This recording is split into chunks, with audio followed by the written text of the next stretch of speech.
Chapitre 80. Prédication et miracles à Engaddi. Jésus, vers le crépuscule, un crépuscule de feu qui rougit les maisons toutes blanches d'Engaddi et donne à la mer morte des reflets de nacre noire, se dirige vers la place principale. Il a, avec lui, le jeune homme qui l'a logé et qui le guide à travers les méandres de la ville à l'architecture vraiment orientale. Le soleil doit être très fort dans ces lieux ainsi ouverts en face de la lourde surface de la mer Salée. J'ai l'impression qu'au mois d'été, il doit en sortir des souffles brûlants, isolés, comme ils le sont au milieu du désert aride que le soleil doit battre sans pitié en rendant brûlant le terrain. Pour s'en défendre, les habitants d'Engaddi ont construit des rues étroites qui paraissent l'être encore plus à cause des gouttières et des corniches des maisons qui s'avancent largement, de sorte qu'en levant les yeux, on ne voit qu'une bande étroite du ciel d'un azur violent qui apparaît là-haut.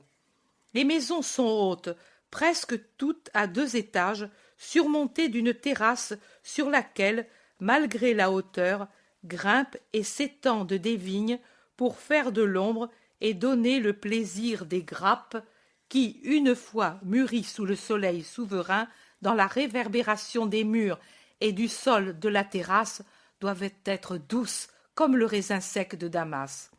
Et les vignes rivalisent pour donner le plaisir aux hommes et aux oiseaux très nombreux qui, des passereaux aux pigeons, font leur nid à Engaddi, avec les palmiers élevés, poussés un peu partout, et avec les opulents arbres à fruits qui s'élèvent dans les cours, dans les jardins resserrés entre les maisons, et se penchent au-dessus des ruelles et retombent des murs blanchis avec leurs branches chargées de fruits qui mûrissent au joyeux soleil et dépassent les archivoltes très nombreuses qui, en certains endroits, forment de véritables galeries interrompues çà et là par les exigences architectoniques et montent vers le ciel bleu si uni, d'une couleur si moelleuse qu'il donne l'impression que, s'il était possible de le toucher, on toucherait un lourd velours ou un cuir lisse peint et teint par un sage artiste avec cette teinte parfaite, plus chargée qu'une turquoise, moins qu'un saphir, très belle, inoubliable. Et les eaux, que de sources et de fontaines doivent jaillir dans les cours et les jardins des maisons parmi la verdure de 1000 plantes. En passant dans les ruelles encore désertes, car les habitants sont encore au travail ou dans leurs maisons, on entend l'eau qui coule, qui clapote, qui bruit, comme autant de notes d'une harpe pincée par un artiste caché. Et pour en augmenter le charme, les archivoltes, les détours continuels des rues, recueillent ces bruits des eaux, les amplifient, augmentent leur nombre par l'effet des échos pour en faire tout un arpège. Et des palmiers, des palmiers, des palmiers, sur la moindre petite place large comme une pièce d'habitation, voilà les fûts minces, très élevés, qui montent vers le ciel avec à peine là-haut un mouvement de balancement dans les feuilles qui bruissent, serrées comme un panache en haut du fût. L'ombre, qui en plein après-midi tombe à pic sur la place minuscule et la couvre tout entière, se reflète maintenant d'une manière bizarre sur les murets des terrasses plus hautes. Pourtant, la ville est propre si on la compare aux villes de Palestine. Peut-être le fait que les maisons soient serrées les unes contre les autres, qu'elles aient toutes des cours et des jardins cultivés, a contribué à enseigner aux habitants à ne pas jeter toutes les immondices dans les rues, à les recueillir, au contraire, avec les ordures des animaux, pour en faire des tas de fumier destinés aux arbres et aux plates-bandes, ou bien par rare souci d'ordre. Les ruelles sont propres, asséchées par le soleil, et on n'y trouve pas les peu gracieux tas de légumes jetés au rebut, les sandales éculées, les chiffons sales, les excréments et autres choses désagréables que l'on voit dans Jérusalem elle-même, dans les rues à peine périphériques. Voici le premier cultivateur qui revient du travail sur un âne gris. Pour le défendre contre les mouches, l'homme a caparaçonné complètement avec des branches de jasmin son âne qui s'en va au petit trot en secouant ses oreilles et ses grelots sous la couverture ondulante des branches parfumées. L'homme regarde et salue. Le jeune homme lui dit « Viens à la grande place, tu entendras le rabbi qui est chez moi. » Voilà un troupeau de brebis qui envahit la rue, s'y engageant en venant d'une petite place au fond de laquelle on aperçoit la campagne. Elles marchent étroitement serrées l'une contre l'autre, mettant leurs sabots là où les a mis celle qui les précède, la tête penchée comme si leur tête était trop lourde pour leur cou trop grêle sur leur corps obèse. Elles trottinent de leurs pas bizarres et leur corps trop gras semble un baluchon fixé sur 4 piquets. Jésus, Jean et Pierre imitent l'homme qui est avec eux et s'adossent au mur chaud d'une maison pour les laisser passer. Un homme et un enfant suivent le troupeau. Ils regardent et saluent. Le jeune homme dit « Renfermez les brebis et venez à la grande place avec vos parents. Le rabbi de Galilée est parmi nous. Il va nous parler. » Voici la première femme qui sort, entourée d'une nichée d'enfants, et qui va je ne sais où. Le jeune homme lui dit « Viens avec Jean et les enfants écouter le rabbi que l'on nomme Messie. » Les maisons s'ouvrent peu à peu dans le soir qui vient et laissent entrevoir les fonds verts des jardins ou ceux paisibles des courettes où les pigeons font leur dernier repas. Le jeune homme passe la tête par chacune des portes ouvertes et il dit « Venez entendre le rabbi, le Seigneur !» Il débouche enfin dans une rue droite, l'unique rue droite de cette ville qui n'a pas été construite comme on l'a voulu, mais comme l'ont voulu les palmiers ou les puissants pistachiers, certainement centenaires et respectés comme des notables par les habitants qui leur doivent de ne pas mourir d'insolation. Voici au fond une place où font office de colonnes les fûts de nombreux palmiers. On dirait une de ces salles hypostyles des temples ou des palais très anciens, faites d'un vaste espace rempli de colonnes placées à des distances régulières pour faire une forêt de pierres soutenant le plafond. Ici, les palmiers font office de colonnes et, serrés comme ils sont, forment avec les feuilles qui se rejoignent un plafond émeraude sur la place blanche au milieu de laquelle se trouve une fontaine élevée, de forme carrée, remplie d'eau cristalline qui jaillissent d'une colonnette au centre du bassin et retombent dans des vasques plus basses où peuvent s'abreuver les animaux. En ce moment, les paisibles pigeons domestiques l'ont prise d'assaut et ils boivent ou dansent un menuet avec leurs pattes roses sur le bord le plus haut, ou bien ils éclaboussent leurs plumes en produisant des reflets dus aux gouttes d'eau qui s'accrochent un moment aux barbes des plumes. Il y a du monde, et il y a les 8 apôtres qui étaient allés çà et là en quête de logement, et chacun a rassemblé ses fidèles, désireux d'entendre celui que l'apôtre a indiqué comme le Messie promis. Les apôtres se hâtent d'accourir de tous côtés vers le Maître comme autant de comètes qui traînent à leur suite les petits groupes de leur conquête. Jésus lève la main pour bénir les disciples et les gens d'Engadie. Jude d'Alphée parle au nom de tous. « Voici, Maître et Seigneur, nous avons fait ce que tu as dit, et eux savent qu'aujourd'hui la grâce de Dieu est parmi eux. Mais ils veulent aussi la parole. Plusieurs te connaissent par ouï-dire, certains pour t'avoir rencontré à Jérusalem. Tous, les femmes en particulier, désirent te connaître, et en premier lieu le chef de la synagogue. Le voici. Avance, Abraham. Abraham. Abraham. » L'homme, vraiment très âgé, s'avance. Il est ému, il voudrait parler, mais dans son émotion, il ne trouve plus un mot de ce qu'il avait préparé. Il se penche pour s'agenouiller en s'appuyant sur son bâton. Mais Jésus l'en empêche et commence par l'embrasser en disant « Paix au vieux et juste serviteur de Dieu ». Et l'autre, de plus en plus ému, ne sait que répondre « Louange à Dieu, mes yeux ont vu le promis. Et que puis-je demander de plus à Dieu? Et levant les bras, dans une pose hiératique, il entonne le psaume de David. J'ai attendu anxieusement le Seigneur, et lui s'est tourné vers moi. Mais il ne le dit pas entièrement. Il dit les passages qui se rapportent davantage à l'événement. Il a entendu mon cri, et il m'a tiré de l'abîme de la misère et de la boue du marécage.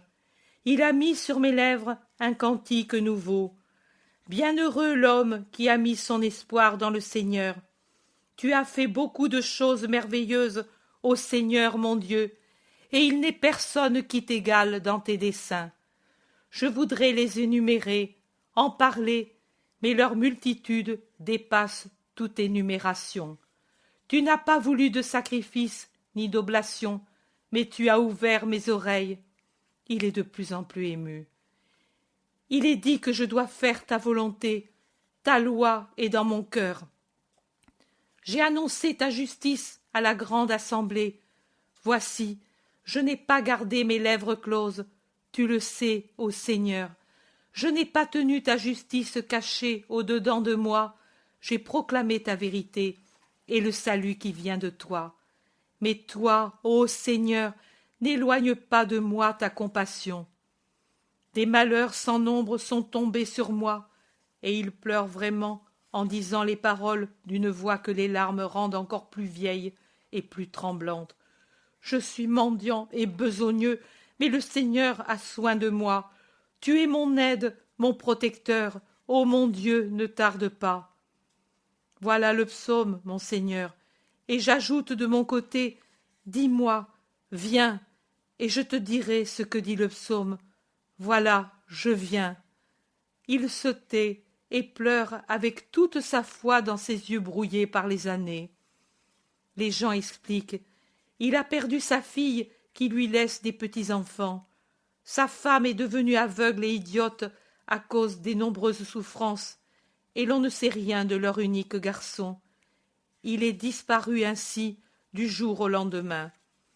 Jésus pose sa main sur l'épaule du vieil homme et lui dit « Les souffrances des justes passent aussi rapidement que l'hirondelle en comparaison de la durée de la récompense éternelle.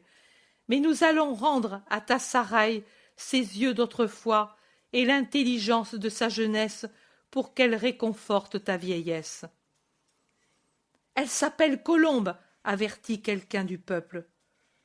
Pour lui, elle est sa princesse, mais écoutez la parabole que je vous propose. Tu ne vas pas auparavant délivrer des ténèbres les yeux et l'esprit de mon épouse pour qu'elle puisse goûter la sagesse? Demande anxieusement le vieux chef de la synagogue. Peux-tu croire que Dieu peut tout et que d'un autre monde vient son pouvoir? Oui, ô Seigneur, je me rappelle un soir d'il y a plusieurs années. Alors j'étais heureux, mais je croyais même dans la joie, car c'est ainsi. L'homme, quand il est heureux, peut même oublier Dieu.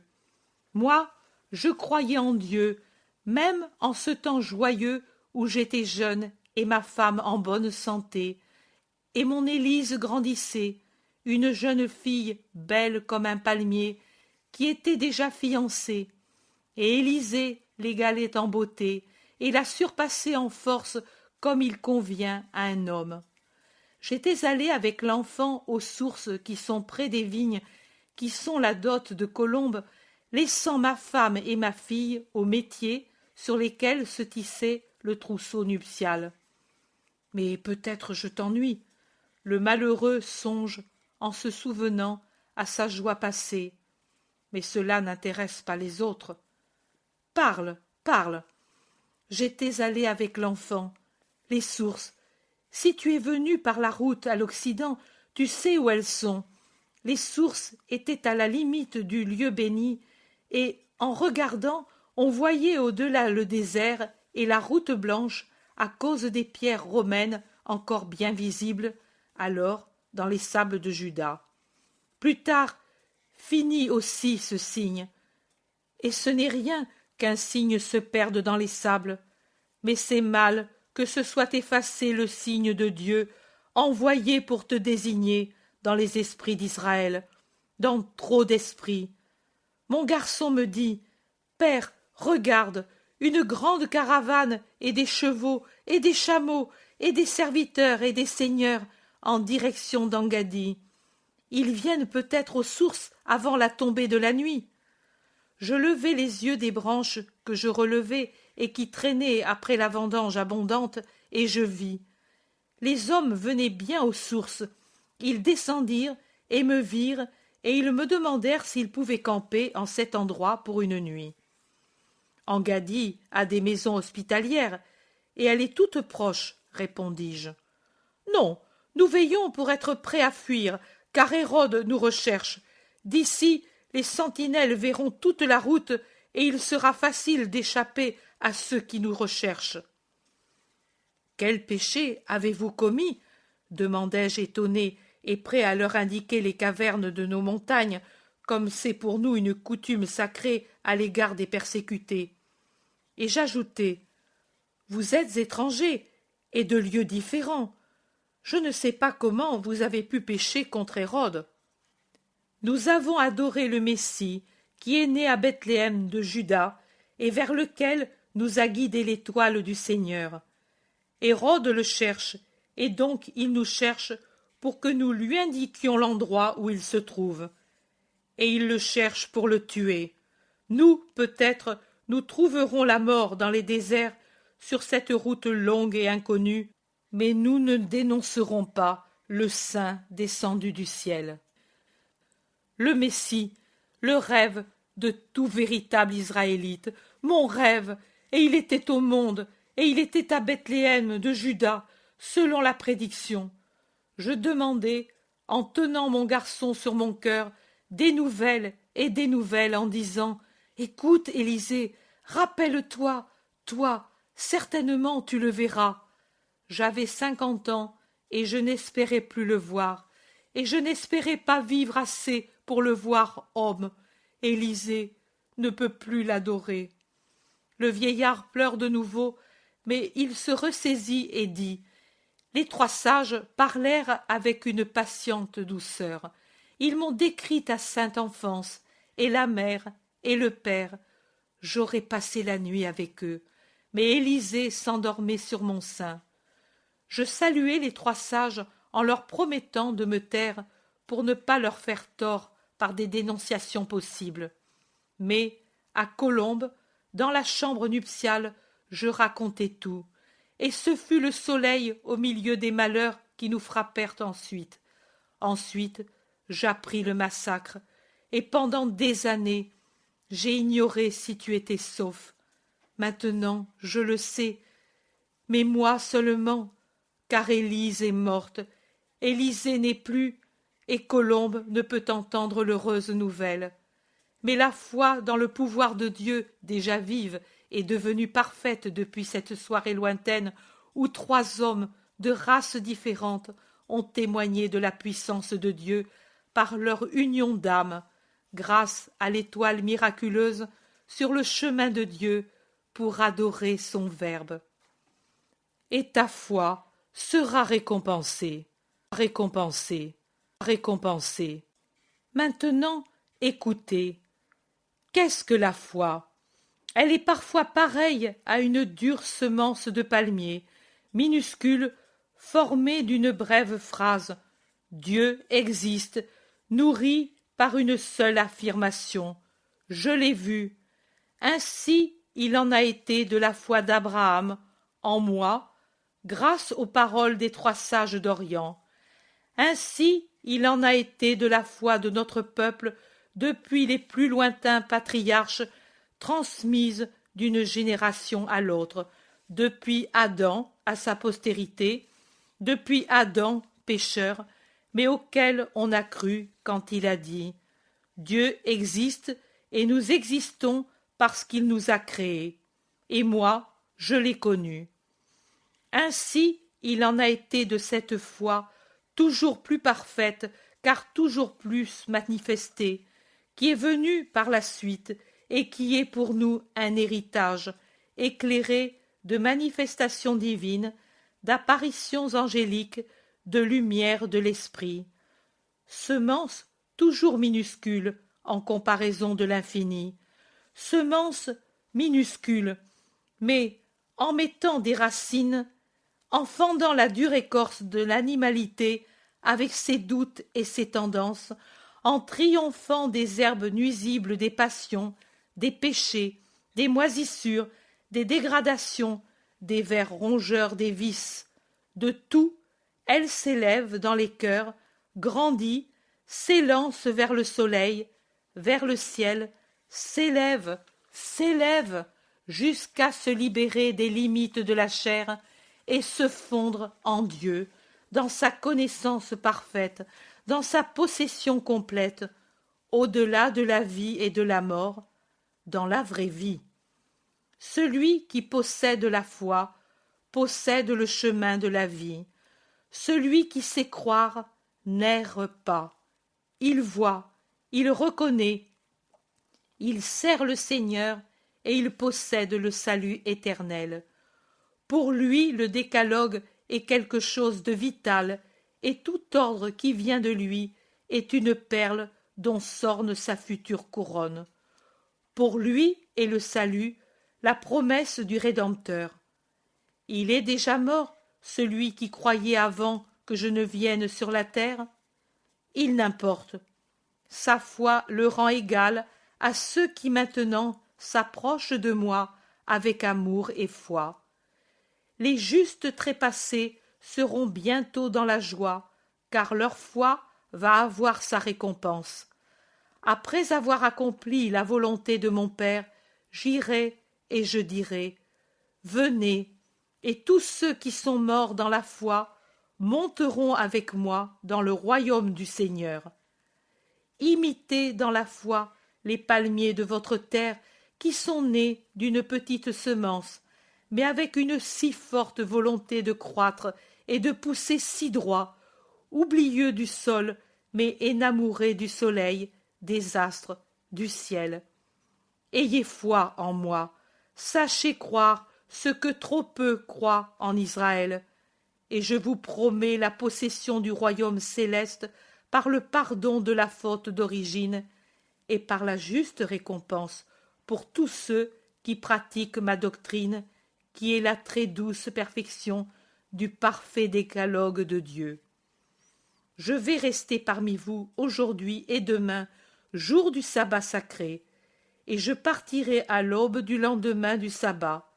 Que celui qui est affligé vienne à moi, que celui qui doute vienne à moi, que celui qui veut la vie vienne à moi, sans crainte, car je suis la miséricorde et l'amour. Et Jésus fait un large geste de bénédiction pour congédier ses auditeurs afin qu'ils puissent aller au repas du soir et au repos. Il va s'éloigner quand une petite vieille, jusqu'alors cachée dans le coin d'une ruelle, fend la foule qui veut encore rester avec le maître, et parmi les cris étonnés de cette foule, va s'agenouiller aux pieds de Jésus en criant « Béni sois-tu, et le Très-Haut qui t'envoie, et le Saint qui t'a engendré, qui est plus qu'un sein de femme, puisqu'elle a pu te porter, toi !» Un cri d'homme se fond avec le sien. « Colombe, Colombe, oh, tu vois, tu entends, tu parles avec sagesse en reconnaissant le Seigneur. Ô Dieu, Dieu de mes pères, Dieu d'Abraham, Isaac et Jacob, Dieu des prophètes, Dieu de Jean le prophète, Dieu, mon Dieu, Fils du Père, Roi comme le Père, Sauveur par obéissance au Père, Dieu comme le Père, et mon Dieu, Dieu de ton serviteur, que tu sois béni, aimé, suivi, adoré éternellement. » Et le vieux chef de la synagogue glisse à genoux à côté de sa petite vieille, et l'embrassant avec le bras gauche, la serrant contre son cœur, il se penche et la fait pencher pour baiser les pieds du Sauveur, alors qu'un cri de joie de la foule tout entière fait vibrer les troncs, tant il est puissant, et effraie les pigeons qui, déjà dans leur nid, prennent leur vol en tournant au-dessus d'Engaddi, comme pour répandre dans toute la ville la nouvelle que le Sauveur est dans ses murs. Dans ses murs. Dans ses